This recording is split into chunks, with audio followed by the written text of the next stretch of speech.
So last week I went and saw Thunderbolts, and truthfully, I've been counting down the days until this movie dropped. It's been so long since we've had a proper Marvel team-up type movie, so the past month has been a lot of waiting with bated breath. Fast forward to getting to watch the movie, and I can say that all that suspense has paid off. Yeah, this one totally rocks, guys. I did a little dance walking out those theater doors. So what's all the fuss about this movie? Well, Thunderbolts is a much anticipated MCU release and the first introductory team-up movie since Guardians of the Galaxy 11 years ago. You are old. Now, if you've watched my reviews before, it should come as no surprise that this video will have spoilers in it. And, well, if you're new, shit, I don't even have to say. Let's start this off by diving into the best part of the movie, and that's the fact that this movie actually carries a theme on its back. Yeah, we finally got a Marvel movie with something to say after who knows how long. This movie touches on depression, past trauma, loneliness, and the desire of seeking a purpose. It's all done in a very tasteful, realistic way and is a good driving force for actually getting us to like the characters in this film who were previously labeled as the boring characters of the MCU. I came out of this movie caring 10 times more about them compared to nearly all of their introductions in previous films and shows. And part of that is thanks to the incredible performances from this cast. Florence Pugh absolutely carries the film as the main focus. David Harbour and Wyatt Russell serve up most of the comedy in this movie, giving us very consistent laughs that never grew stale to me. Hannah John Kamen plays a good fight now, talk later type of character. Real mysterious vibes. Sebastian Stan also plays a Bucky Barnes that is trying to right all of his wrongs from the past. Attempting to be a politician, but growing frustrated with the system, he ultimately goes back to what he's good at, but he acts as the final piece of the puzzle, thus completing the Thunderbolts as a team. And to my surprise, Louis Pullman's performance as Bob, aka Sentry, really buttons up the cast perfectly. To be honest, when he was first introduced, I wasn't totally on board, but man, did I switch up real quick. I loved watching Bob go from a nervous wreck to finally realizing all the power he truly has. I think back to the fight with the Thunderbolts when they try to confront Valentina at what was once the Avengers Tower. She practically orders Sentry to fight them, which he beats them with ease. However, at the point where they have no chance, he shows mercy. And when Valentina presses him about it, he ends up turning on her. Over the course of the scene, you can nearly see Bob letting the power get to his head, but his kindness is a resisting force against that. I also enjoyed how the movie handled the Thunderbolts taking down Sentry after he dies and turns into the Void. Now, Bob in this form is a near unstoppable force that by no means could be taken down physically. So instead of trying to take him on, Yelena does a leap of faith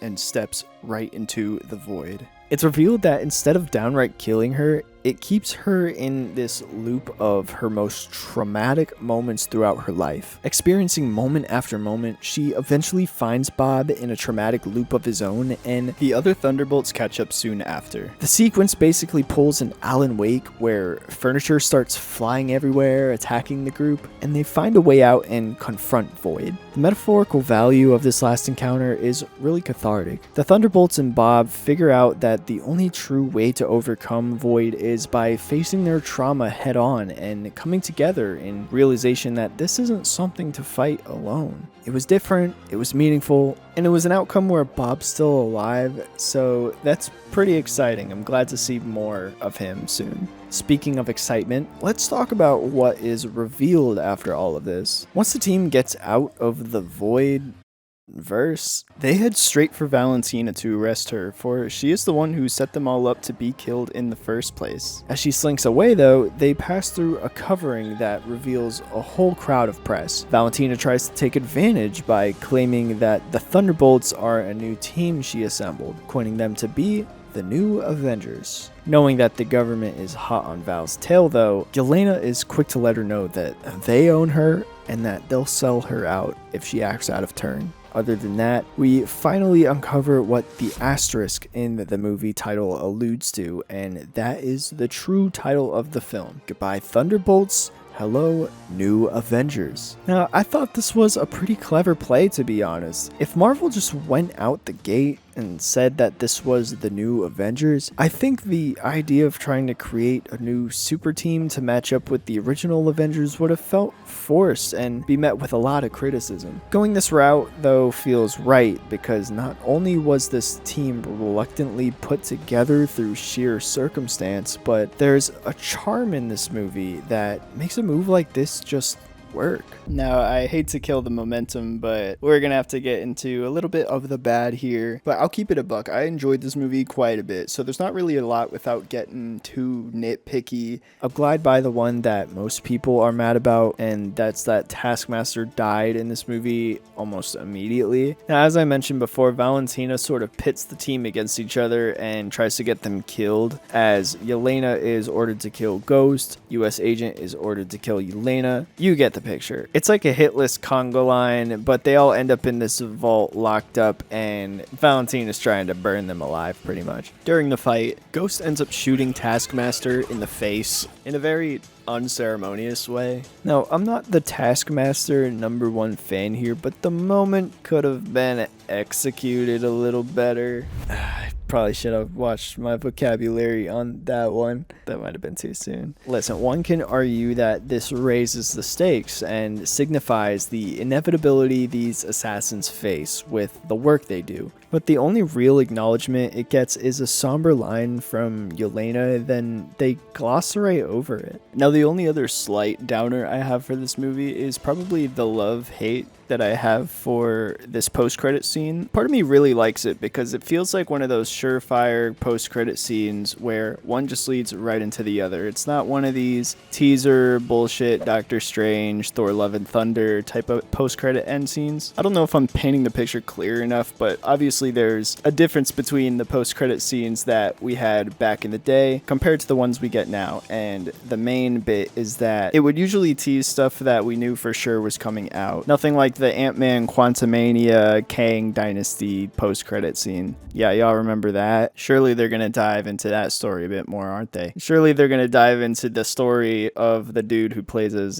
who's the guy from Ted Lasso? Yeah, he's Hercules. Yeah, we're all really interested in that. I'm so sorry. I hate Thor Love and Thunder. I'm kind of taking the piss. Let's get back on topic. Where I'm going with this is that the end of the post-credit scene teases the Fantastic Four as the New Avengers tech spots their ship flying in towards Earth. Now, this is super exciting. We love the Fantastic Four. The movie's about to drop. We cannot wait. And not gonna lie, I started out a bit skeptical after watching the post-credit scene because I felt like it gave away what happened in the Fantastic Four. But after some deeper thought, it's a bit obvious how it goes down. I mean, how else are they gonna eventually meet with the main universe characters? There's gonna be some sort of incursion, whether they're fighting Galactus and they have to flee, and anything could happen. It's just a matter of how. And I think in Fantastic Four, we're gonna find out just that. But that was the bit that I liked about the post-credit scene. I think the part that was kind of stupid was the whole Sam Wilson being mad about the New Avengers existing and filing a lawsuit. I think that was just kind of silly, and especially since we're leading up to Avengers Doomsday, it just feels like a non-issue. And I don't know why the hell Sam's trying to pop off. His Avengers team is weak as fuck. You got Lil Black Widow and Falcon. Like, what are you gonna do with those guys? My real prediction, though, is if it doesn't get,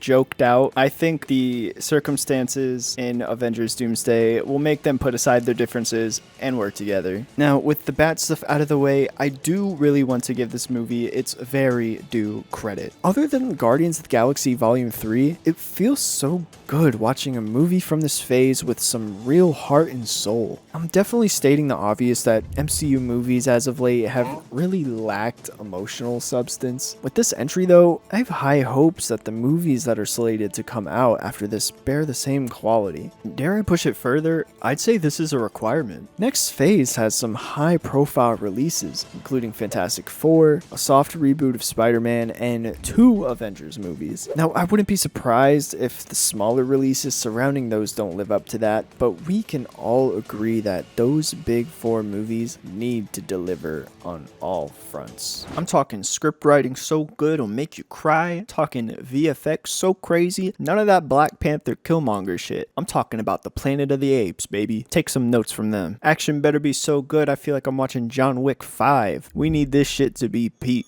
Now, before I wrap up this video, I just want to drop a bit of a bold take, but I feel the new Avengers have a real shot at being up to the level of the original team. I think the sheer star power of this cast mixed with consistent quality writing can prop this team up in the same way that Guardians of the Galaxy were when they first got introduced. If you rewind time a bit, nobody knew who the fuck those guys were. But as the movies went on, anytime they appeared in a movie, it would prop it higher. It's early, I get it, but I see the potential. With all that being said, Thunderbolts, aka the new Avengers, was a breath of fresh air, and I highly recommend you go see it whether you're invested in the MCU or not. I'm gonna rate this movie a fat 8 out of 10. That's another Marvel review in the books. I hope you enjoyed the video. If you did, make sure to like and subscribe, and don't be afraid to vocalize your opinions on this movie in the comments. Let me know, did you love this movie, or would you take a fat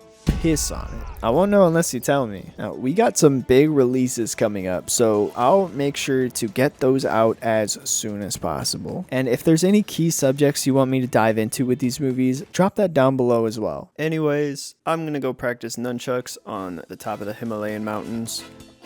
See you later.